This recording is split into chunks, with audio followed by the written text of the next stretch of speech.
مصیبت، سختی ها، گرفتاری ها آدم و از پا در نمیاره. ناشکری و ناسپاسی آدم و زمینگیر میکنه. دو تا اسلحه بیشتر نیست.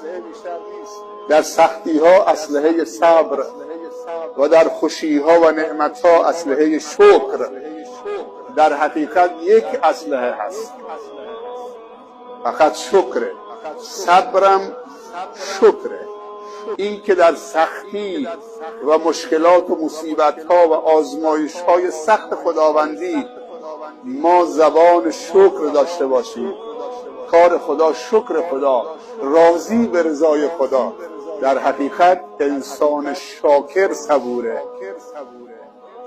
انسان کم حوصله، بی طاقت هیچ موقع زبان شکر ندارد. کسی که